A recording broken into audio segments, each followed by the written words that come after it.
say your name and what organization you're with. I'm talking now. So I'm Tawny Reeder.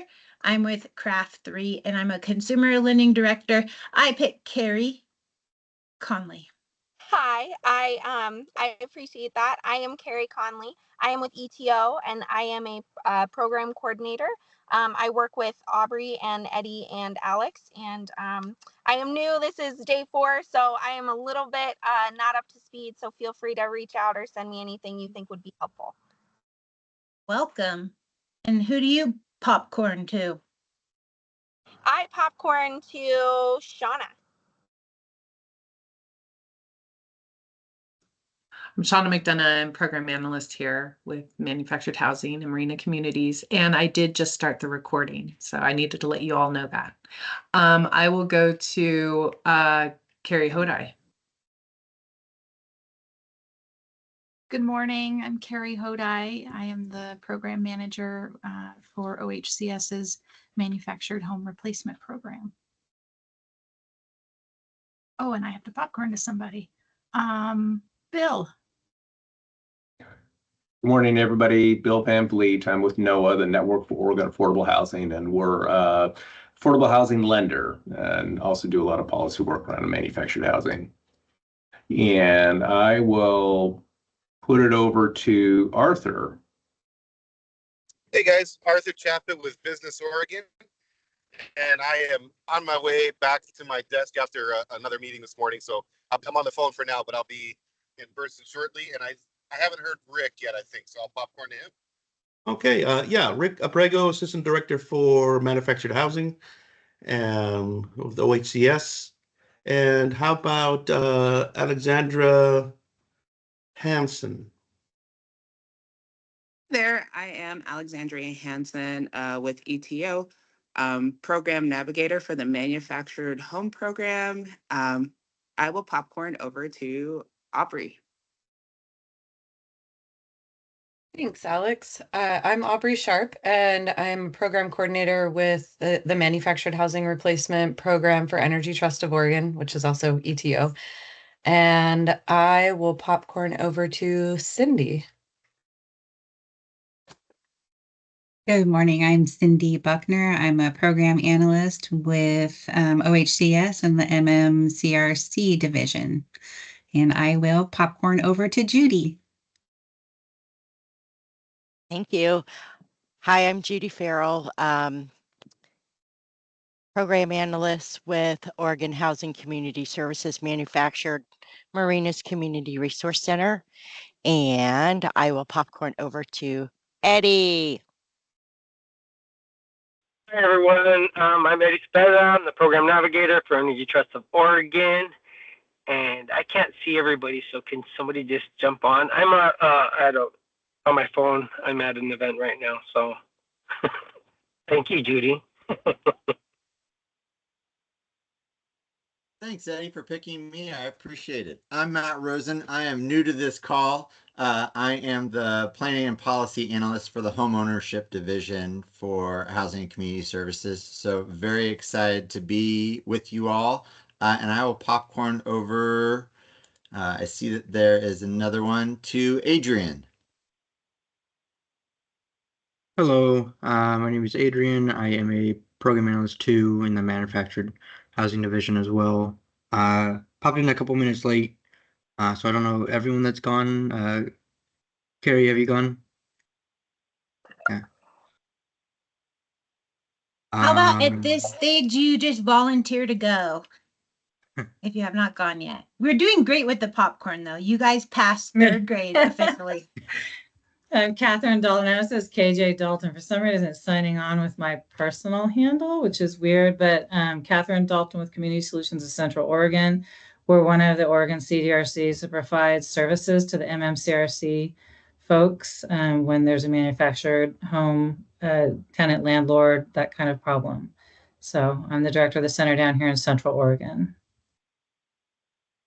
Someone else, I guess we're not popcorning, and I know because I was a couple minutes late myself. So that works.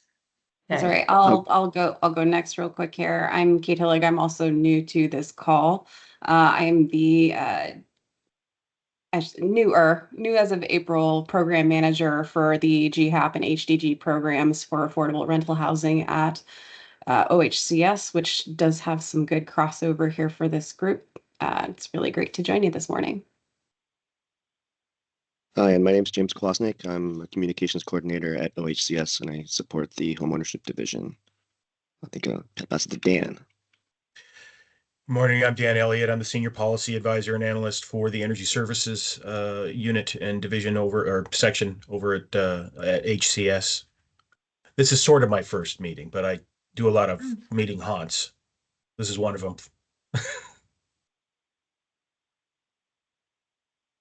And is there anyone else who would like to introduce themselves? I think there's Badeg. Yeah, hi, good morning, everyone. I just signed on, and I guess I'll just briefly introduce myself.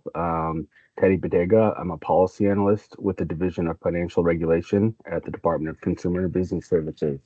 Our office oversees some of the regulation on this in this area, and I look forward to. And I've been on this committee briefly for about a year now, so happy to be here and still to help with any questions, answers, and looking forward to today's discussion. Thank you.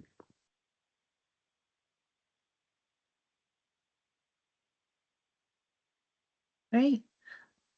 Well, I just have to say that this committee has been meeting for several years now, and to see so many new faces this morning and to see the interest and the conversations that are going on here is really exciting. So thank you all for joining.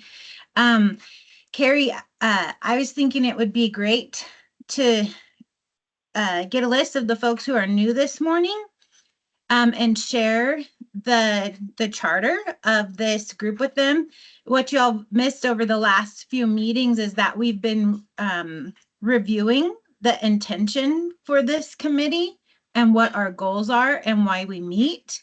So I think that if this committee is of interest to you, that we want to make sure that your interests and goals to support this community are aligned with ours. So we'll get those over to you so you could take a look at them.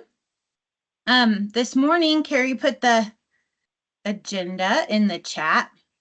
And one of our goals that we created for ourselves this year was to create a letter of, we wanted it to be support, but then we learned that we couldn't go that far in our affiliation with OHCS. So now we're calling it an outreach letter. And some of the newer folks on the call, we might not have had your contact information before today, so you might not have received that letter.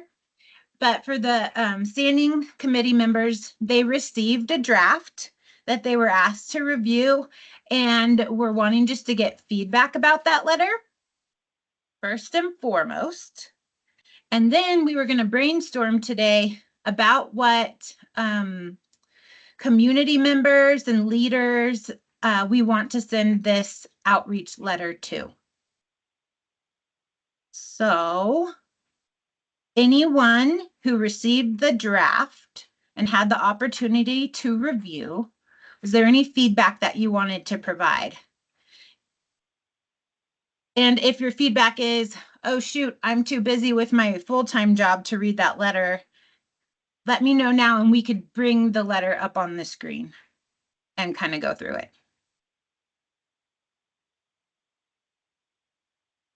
Y'all can say that. Go ahead. If that's how you're feeling. I read the letter. Maybe I'm the only one. I thought it was fine. I thought it was good. The only thing I struggled a little bit with what the ask was, and now that you said what you said to explain why you couldn't be more specific, I get it now. So that makes sense to me. And just informing them that this is an important issue, I think is useful. Carrie, do you want to add any color to the care we had to take with the letter and how we were advised to see if there's like any place we could go a little bit further, or if we're really in a safe zone right now. What advice did we get?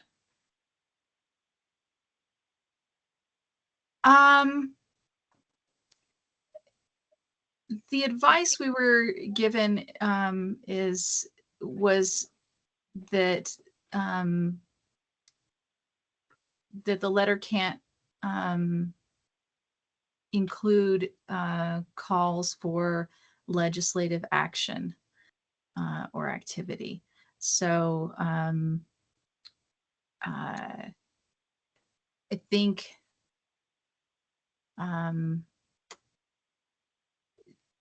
I tried to dance that line a little bit in the letter, but mention of requesting funding or things like that, we can't. So I felt like a better track to take was more of an informative approach about manufactured housing as a affordable housing resource in Oregon, with the invitation to seek out more information if the reader wanted it. It was kind of a safer road to take. I'm open to any suggestions as far as different ways to mention the need for funding without asking the reader to do anything. And it's more funding across the board, for not just, my passion, the replacement program, but, repair and weatherization funds, can always be higher. Park preservation funds, aren't nearly enough with the cost of what parks are these days, things like that. So, yeah, if anybody has any. Hi, Carrie. suggestions. Hi, all. I can't remember, does the summary include mention of the Price Act funding that the state is going after? I did not include that because we don't know yet if funds are going to be awarded. We won't know until October. It's October, okay. Yeah. All right, thanks.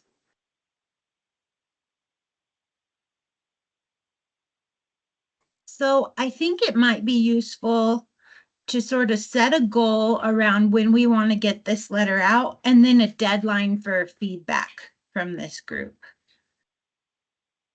Some of you are closer to the funding cycle than others. Do we think that by the end of the month, getting this into hands of friends of manufactured housing and others is too late?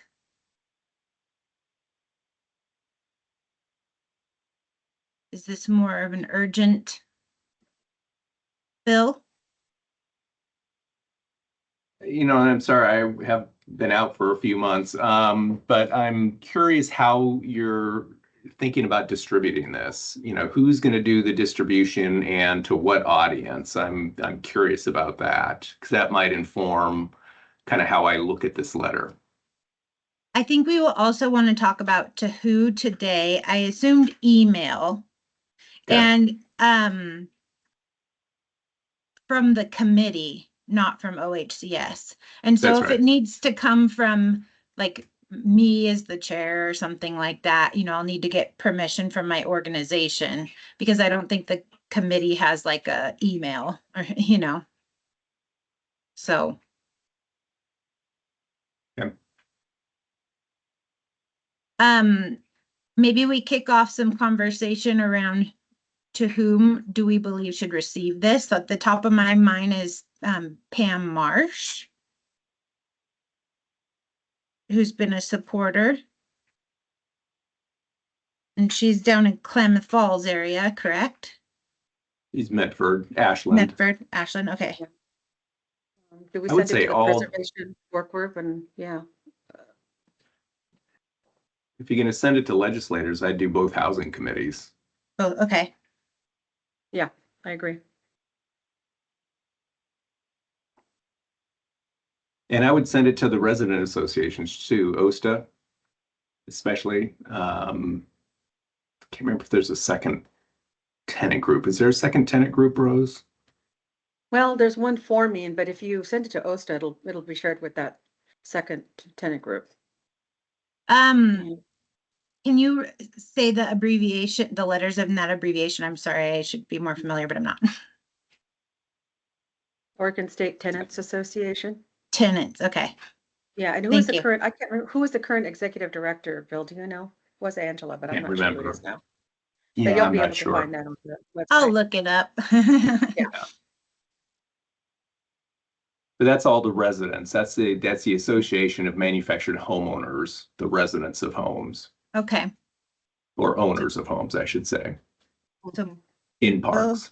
housing committees, resident associations, any other ideas?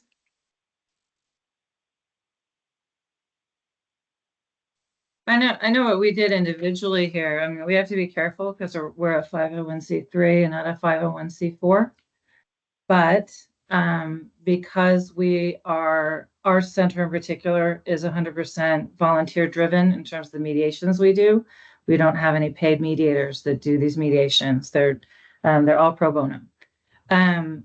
We were able to have them do some letters and so forth to the legislators. We have 7 of them in the Senate and House here that are friendly to affordable housing and so forth. So we did actual handwritten letter, like handwritten envelopes, and then also emailed them. But U of O is doing follow-up calls and so forth through their legislative activities. So there's, I don't know. This could be something that I could double up, here in Central with our folks. It's not necessarily statewide, but, we're weird because we're a nonprofit that has different buckets of state funding. So, it's still legitimate to reach out and say, you have a lot of people who your constituents are helped by. You want to come by and have a tour at our center, see what we do, kind of get some idea so that it's not just letters and numbers and a line item. So, we've had an open house in the past. We've got one coming up next week where even down to the commissioner level, they can come through and meet some of our mediators and see what really happens on the ground. But I don't know if it helps totally with this letter, but it's one of those things. I mean, you have to, it's just like any marketing. You send out 1,000 to get one customer. Yeah. So whether that helps or not, but we could do something like that, at least in, with my folks here. Well, when you're talking like certainly seeing firsthand how this can impact a family or someone whose home is replaced, if someone who experienced a replacement was on board to have someone come tour their brand new home, could be very impactful. I don't know if. And that's the kind of thing that local, you can get possibly, a local TV station. I mean, we need good news these days. So I don't know the structure of what you guys do enough in terms of all the background stuff, but when you start reaching out to local TV stations and stuff, they will often come and do a good news story. It costs nothing and it gets some awareness out there without it looking like you're advocating, personally advocating or doing something just because it's part of your organization or something. It can be just a good news story. We have folks that go talk at our local radio stations on the morning shows and stuff like that. There's some stuff out there that trickles back to legislators that, is sometimes really unexpected. Yeah, ETO did a great piece on one of the placements on the local news. They did a fantastic job. Wondering too if it might be useful to send this to the HUD office as well.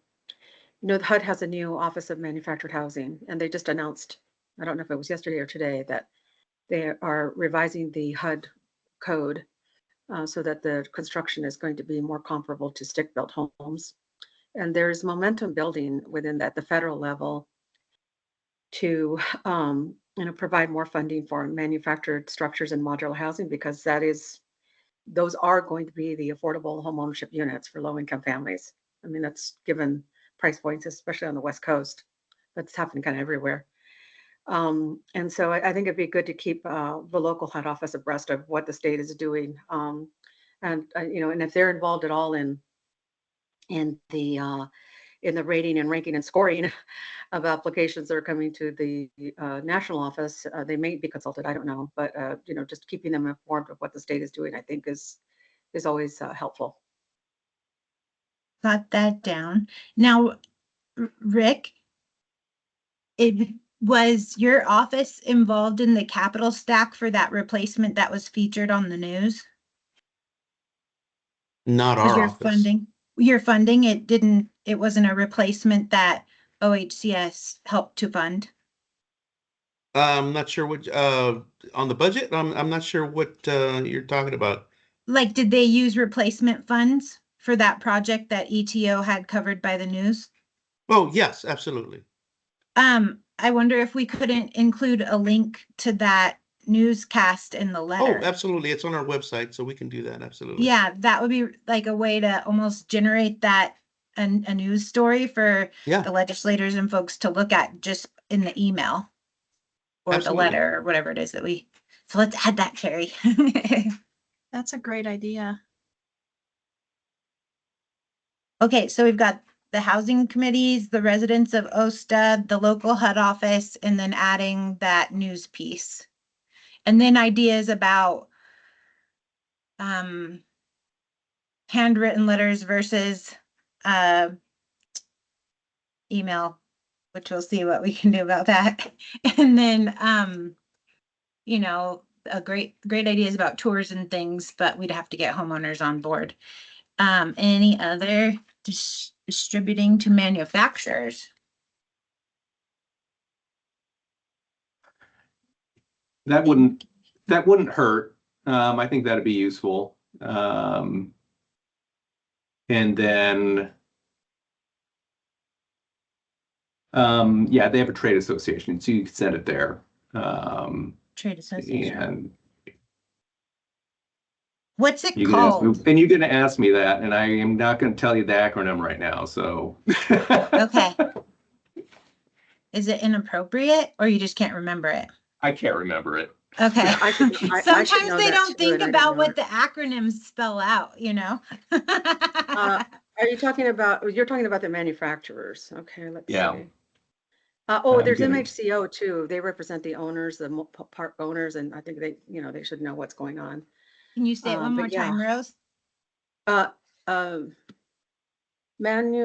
MHCO, which stands for Manufactured Housing Yeah. Communities of Oregon. And then do you have the name for the manufacturers? I forget to. Got it. I think it's OMA. Oh yeah, somebody OMHA. put that in the chat. Oh Yes, thank you. my gosh, you guys have so many good ideas this morning. Everybody must have had a double shot or something of espresso. St. Vincent, Habitat, love it. Okay. Well, and I that's think right. sending it to Housing Oregon and the Oregon Housing Alliance both too would be useful. There's St. Vincent owns a bunch of parks. Rose, I don't know if we can get this to all your co-ops. Neighborhood Umpqua owns a park. It just seems like that network should be tapped. Yeah, we have a mailing list for all of our park boards. We can just send it out to them. So considering this list that we've created, can we have a goal to get it distributed by the end of September? And does anyone think that's too late? Like we've missed a boat? No? Okay. And feedback by the 18th, if you have something that you're like, oh, they missed this opportunity in the letter. Well, the only feedback I have is a resident quote. Ooh, yeah. I might even have one from one of the Yeah, I was couple going to say borrowers we helped. yeah, I think you guys do because Yeah. Okay, In the OHCS, one of their email blasts, was there a profile of a home replacement recently? For some reason, I thought I saw something, but maybe that wasn't. Me too. All right, and I you don't guys remember would what- know. Yeah. It was a nice story, a picture of a home. Oh, maybe it was the one in Yeah. Talent Mobile Estates. Yeah, we did do one. One of the in our modular, one of the newsletter. modular Moscasitas. No, I don't think it was. It might have been St. Vinny's home when it got. Anyway, I just would love to see a picture of a home replacement and a happy family. Yeah, in the we have middle of 2 this in our thing. newsletter. Yeah, James, right? Yeah. Yep. it was in the I newsletter. mean, I Oh, think that perfect. would, I think that would liven it up a little bit for a people. picture and a quote. Real, Okay. real impact, real people being impacted. Yeah. There's the link to Okay. the newsletter in there. Oh, awesome. Okay. Wow. I am so happy with what we talked about this morning and what we're planning, and to achieve one of the goals that we set for this committee this year. So thank you, everybody. I'm going to turn it over now to, I'm not quite sure, is it maybe Shauna about the annual report? If it's not, then Rick, someone on your team to discuss that. I can share it. Did everybody Yeah, get a Shauna, copy go of ahead it? and do that. Or unless you want to do it, Rick. No, go ahead. Well, I don't have it, so All right, you let's- can share. Yeah, and I have it. Report draft. Okay. Oh, sorry. I'm trying to close one thing and open another. Sorry. Okay, here it is. Did everybody get a copy of it was sent out with the agenda. Yes. Yes. Okay, great. So, it kind of went from the one that they wrote 2 years ago, kind of gave a background. It was created from HB 2896. And the main 2 focuses is the replacement program and to advance manufactured housing as a home opportunity for people to get into housing, identifying barriers and strategies. And the other part, and it's why we invited you, Kate Hillick, is that it's park preservation is the second aspect to HB 2896. So we've never really worked together because park preservation is in affordable rental housing and we're in home ownership.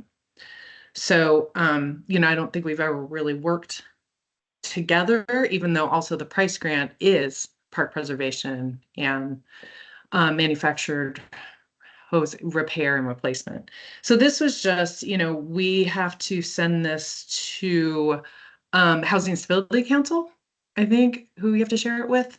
And so it's just kind of giving what is going on. And with us, we got 2.5 million and we used every cent very successfully along with the Energy Trust money. And Everett gave a great example of a success story. And then kind of what next steps are. So, this is just something we created, but you are the committee. So, what you want to say in this, just let me know and we can add or edit. So any thoughts? Yes, Rick?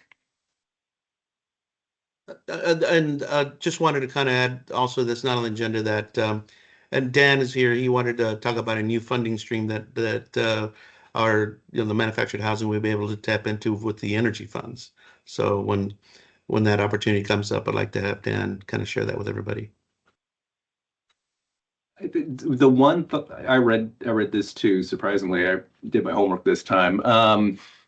The one thing that I think would be good under number 2, manufactured park preservation, is just a quick recap of the parks preserved to date in the state. And because you give a nice recap above of the homes that have been replaced. And I think, this committee didn't do that park preservation specifically, but it's very interested in tracking and encouraging that. And so just a quick recap of the success there's been, I think would be really important for Housing Stability Council to hear. I think so as well. And the thing also is yeah, I mean, we currently, for replacement program, it's homes in preserve parks and Yeah. fee simple. I mean, there's no other. So it is a big part of the program, and I just don't have any information. I don't think that we do have that. So I would need it from you, Kate, if you have the information on what parks have been preserved in the past few years. Well, it's on your website, so it's pretty easy to Oh, get yeah, we through have the. those. I didn't know if we wanted more detail on it. We do Oh, have okay. that information. That's true.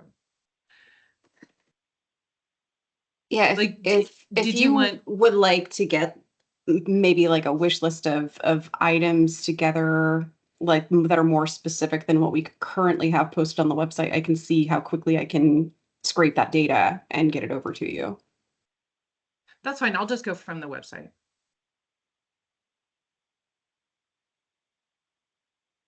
And Rose, you could probably just recap real quick the stuff that you guys have done too. I mean, they may not even be in the state list yet because you haven't gotten funding for all of them, but you got control of them. Yeah, we're approaching 30 parks preserved, by and resident controlled parks, which is a whole different approach. And then, nonprofit ownership. And so, yeah, we do have all that data. We are preparing a one pager that we're for legislators, that we can also share with the group, and you guys can glean data from that. That would be great. I mean, we don't, because we don't do park preservation. So we have that information on our website, but it's really just a list, which we got from, so Rick, you could correct me, but I don't think we have really any real data. So that would be great, Rose, if I could email you and then you can send it to me, Okay. so that we can have accurate. Yes, Carrie. Sure. As far as including in the report, I just want to I want to agree. Rather than just a list of the preserved parks in Oregon, it'd be great to have that number, but also some detail as far as how many have been preserved in the last few years, in what way, those kind of success stories. I think I agree that could be beneficial to have in the report. Yeah. And I mean, this is an aside, but we were an economist with the Oregon legislature reached out to us about parks that were closed and about the fire, and which ones were closed and which ones were maybe temporary closed because of the fire. And it became a bigger kind of question because of something our program does replacement. It doesn't do parks. And so it was an interesting question that even our accounting department was like, yeah, it would be very interesting to see which parks were closed, because they were asking about, there's a tax incentive that you pay to the people when the park is closed.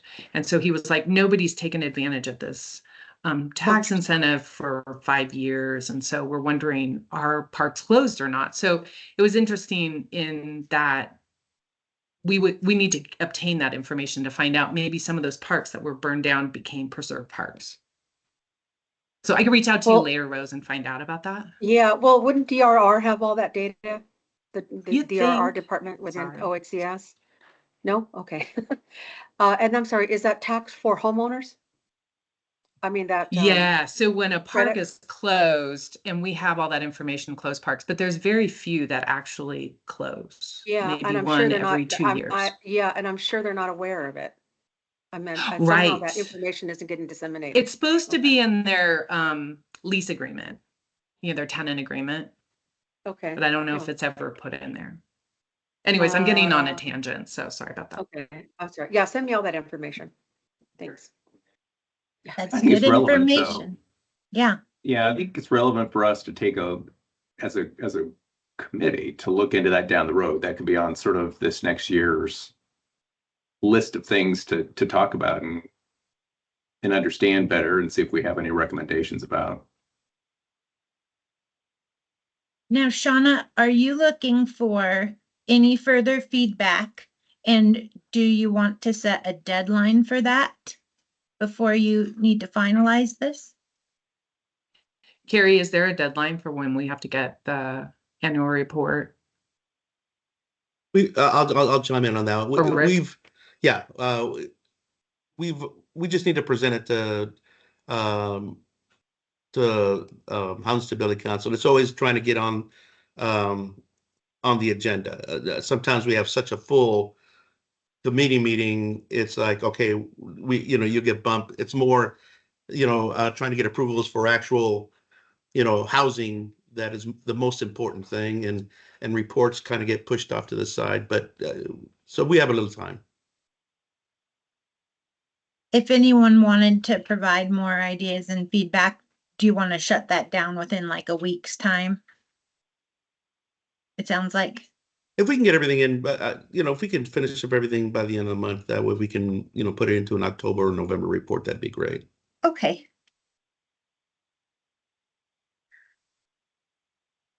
That sounds wonderful. Any more comments or questions about the annual report?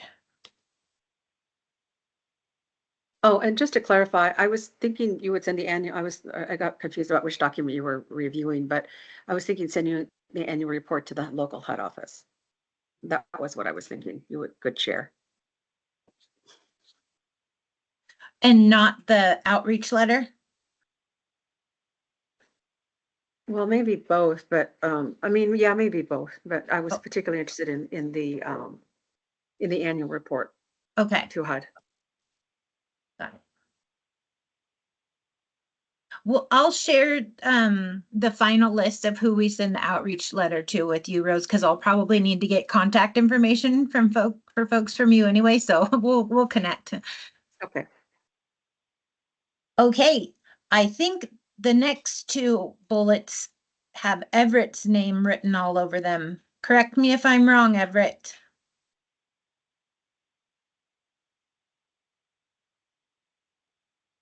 Yeah, so in regards to the pipeline, we have 6 projects that are left and then will be completed. 2 of those projects are from last year. One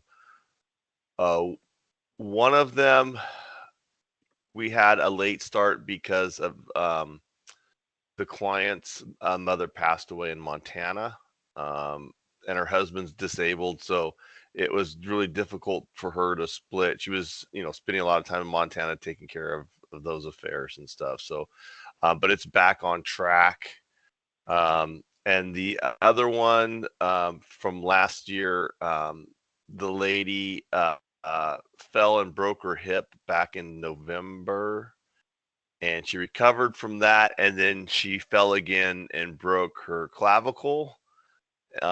So we're just waiting for her to mend and get her project back. Those 2 projects, one's in Dallas, Oregon, and the other one's in Warrington, Oregon. The 3 remaining from this year, one, the home has been placed, so we're just waiting for the completion of the final site work. And the other 2, well, all these last remaining, I call them my problem projects. It's just a myriad of bad things. One of them was in Lebanon, Oregon, and the ground, had so much rain last winter that the groundwater level was so high we couldn't get her septic inspected. So by the time we got the septic report, the asbestos report, the build times now are out pretty far, and her home isn't scheduled to come offline until December. So we're going to be in that holding pattern. One's finishing up, and then we have one more that's way out in Lake County. And the problem we're having out there is contractors. It's so hard to find a contractor to make that distance. And the folks from Klamath Falls, which are the nearest area, they want to charge such a huge, surcharge, for transportation. And I understand that, they got to take their labor force out there. So we just finally found a contractor and a lot of contractors, if you folks aren't aware, are really leery of working on manufactured housing. But since it's new manufactured housing, we finally found a contractor close to our area. So we're starting the bid process this week, and hopefully we can get that project moving forward. This year was a very taxing year for the program. It was one problem after another problem after another problem. Everything from getting ripped off by contractors to having finance issues. I mean, everything, the weather, everything you can imagine happened this year. It was a great learning experience for us. And we learned a lot and moving forward. So I think we have a lot of best practices.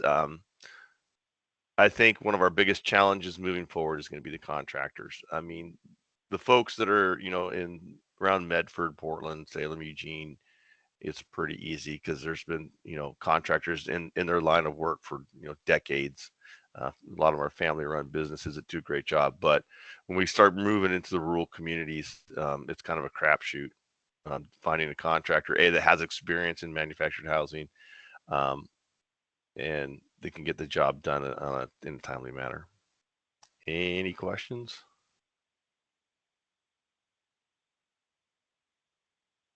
Okay.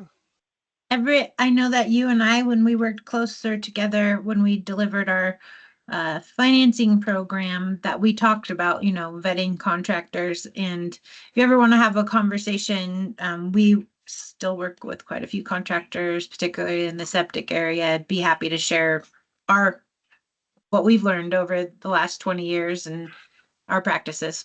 Yeah. I mean, the septic people, they're not a problem. And another thing of kind of as news spreads about our program, I think there's contractors that they're pushing the envelope. They know our limits, and so they're pushing up against those limits as far as they can. One asbestos company. I mean, they're coming in taking 50 samples on a manufactured home when normally we're seeing between 18 and 25, 26. So I think there's people that they're taking advantage of the program. Again, as a state agency, we got to be careful what we do in terms of, and this contractor that ripped us off, had a great CCB for over 15 years, and the nature of the business, they start robbing Paul to pay Peter because of a financial emergency, and then the snowballs starts rolling down the hill, and it's hard to figure out who's going to be reliable, who's not. It's challenging, but it looks like we get to end this on a good note because Carrie showed a YouTube, and I don't know, I can share my screen. It probably doesn't share the sound, but let's just see some smiling faces potentially. Hold on, let me see if I can do this. But now it's a commercial about Amazon. So hold tight.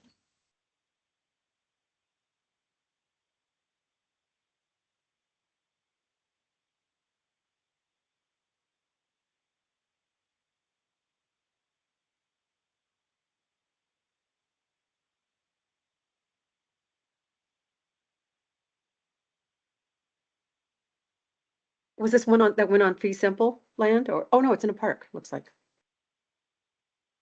I wonder which co-op. It's in a preserve park. I'm trying to see if I recognize, is it one of the co-ops? Everett, which one?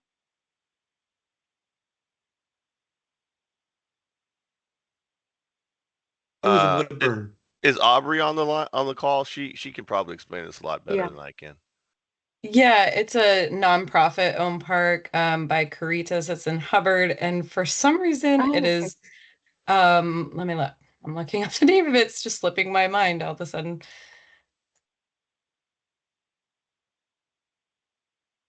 Chateau Village. Yep, I know that park well. In Woodburn, actually. I was wrong, not Hubbard. Yeah, Woodburn.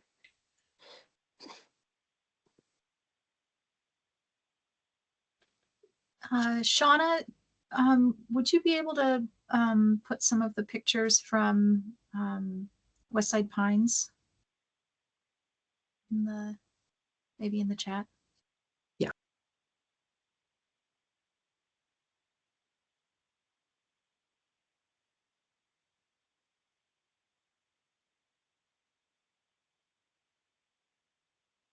Bill, I don't know if you recall this, but this was Caritas purchased, I believe, like 5 or 6 parks in one fell swoop. And this is one of them. Yeah. They were competing with Casa at the time for these parks.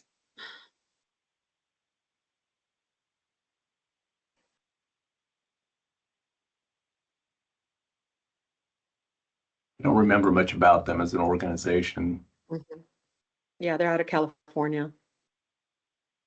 And they used tax exempt bond financing to purchase I That's think it was 6 right. or 7 parks. Yeah. That's right. But no This other is state great. resources, right?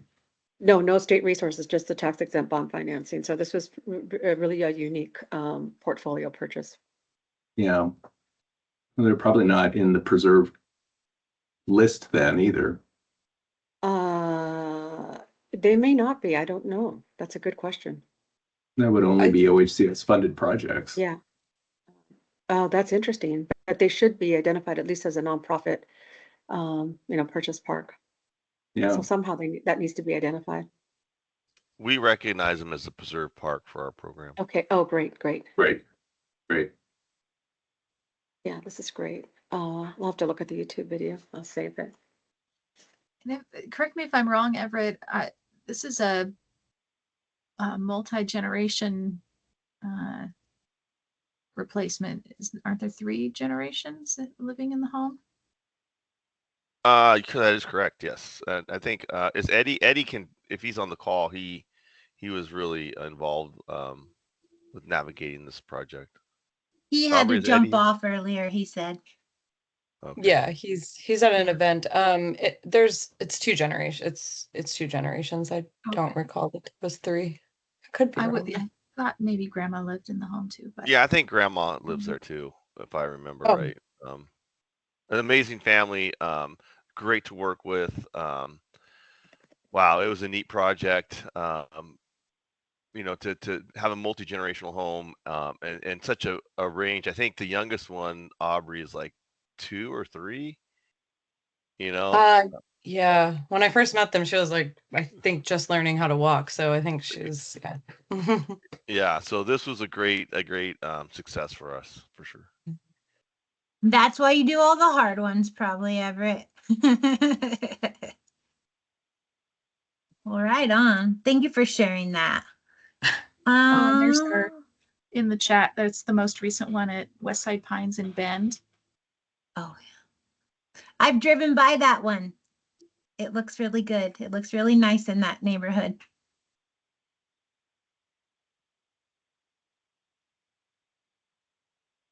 And it's I our could just goal share a little bit more. Oh, sorry. I'm trying. It's like it's buffering. Oh, that's nice.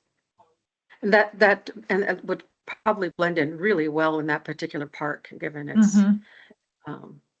its location and the landscaping. That looks great.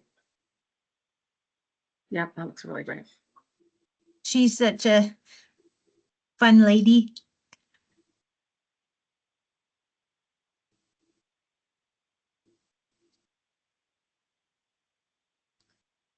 Okay. While we're waiting for those to populate on there, I'm wondering if we can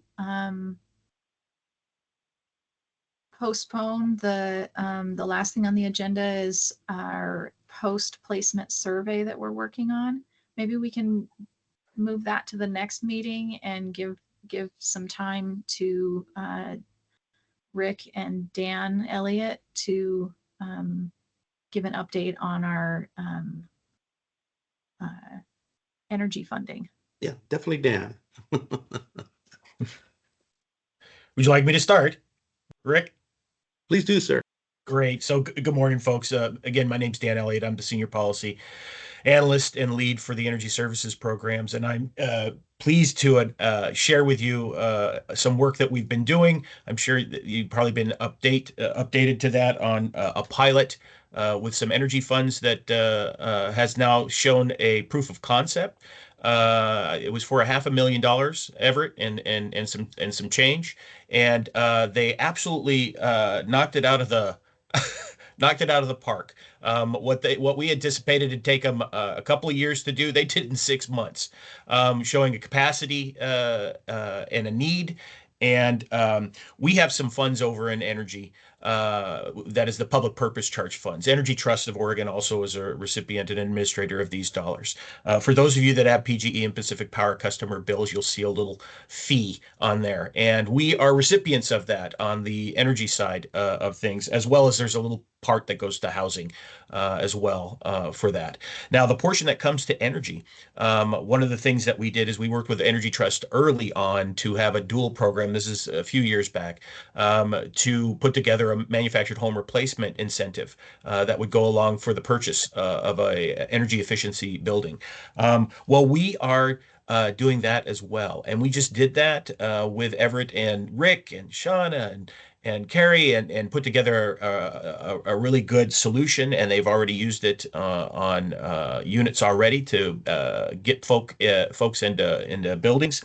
And so what we did is we went back to our revenue source and began to review how much we actually collect, because we actually take our public purpose charge money revenue that we collect into the department and we break it into opportunities of programs that we are obligated to provide services to and by. And so we have a portion of that has historically, since 1999, gone to the weatherization assistance programs through our community action agency programs that match it with their federal dollars to do free weatherization. Then we have another portion of that goes to our multifamily energy program, which goes for new construction, our development process, existing and acquisition. Now, with this, and because of the priorities in your work and the unwavering commitments of advocates and also the team and working forward, we are now setting aside a permanent solution for resource of funding for PPC. So we are going to be setting aside a portion in our revenue that will be funding manufactured home replacement. It'll probably bring in probably a little over $1 million every year for the program. That'll go towards replacement of programs. And I just want to let the team here know also that it doesn't just have to go towards replacement. It can go towards other things as well. It's your money to decide, anywhere for training and technical assistance of contractors to incentives for per mileage, per diem, attracting contractors to be out there, as well as repairs. So there's some creativity that you can use with these dollars as well, and you'll probably be privy to that as you go on as an advisory body with this. Now that they will be public purpose charge administrators along with the rest of us, they'll also be reporting to the legislature on a biannual basis of the outcomes and outputs that this work is moving towards. So we hope that with these funds on a regular, permanent basis, it's been a long time coming, huh, Bill? That we get a permanent solution for that. So now it's there. We anticipate we will be evaluating it every year, just like we evaluate what the priorities are for the department and directions and performance of where the program goes, depending on if we need to increase, modify, hold fast, what have you with those dollars. But now those dollars are part of the family of funding sources for mobile home replacement in this program. So congratulations to the team. They'll be collecting the dollars starting in October. They won't get all the $1 million at once. There'll be some collection, but we are going to provide some additional dollars. I think $500,000. I think that'll be the starter money so that they can continue and get going here. And we'll be making those changes here next month. So congratulations to all, and more to come on that. Rick, anything else? Did I miss anything? No, I think you nailed it. But thank you, Dan. I appreciate that, and a lot of hard work on Dan's part. They were, what we'd like to, since our new budget is only going to give us another $2.5 million, we're going to use these funds as they become available to just help us stretch out those dollars as far as we can.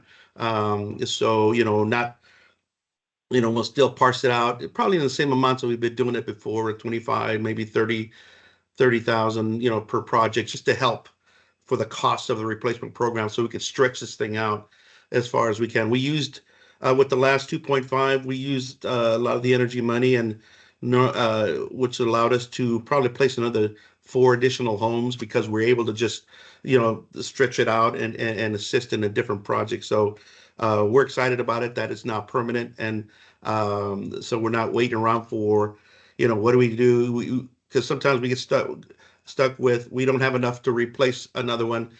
But the way that we also have to be aware of also that the pricing is going up, and so we still have to keep reserves, because some of these projects get awarded funding, but then all of a sudden costs went up and we have to absorb those costs, just because that's just the way it is, because they don't, these placements don't get done right away. Like Everett had mentioned, one house won't roll off till December, so the prices could increase between those times. So we have to be aware of that. But that helps us with that, to fill these gaps, and so we're excited about that. But I saw some hands up. So Tawny, I guess you. This is super exciting. Congratulations, you guys. It made me think about a question for the folks at ETO about how often the rates for rebates are evaluated. And I'm just thinking about the rising costs that I've seen on my own, like energy bill this year. Will the rebate amounts be looked at? Because if the costs of energy are going up, then to replace a manufactured home, it seems like the rebate would in turn be higher. Isn't that something that's looked at each year? I don't know that it's looked at each year, and that's a very good question, and I can come back to you with an answer. I will ask some people at Energy Trust how often that is evaluated and if they are considering increasing that incentive, but I have not heard anything as of lately, so. Okay, But sounds I will like come back any with an help with the answer. capital stack on these replacements would be appreciated. Definitely. All right, well, it is 9:58 and it's been a wonderful meeting. Lots of forward momentum on our letter and good news from Dan and new faces. So I just want to thank everybody for being here. And we'll get some information out to the new folks about our goals for this committee. Hope to see you back again. And then we've got some work to do with this letter too. So don't be surprised if we reach out to you for some assistance or contact information for the groups we identified that we want to get this out to. So thank you, everybody. Thank you.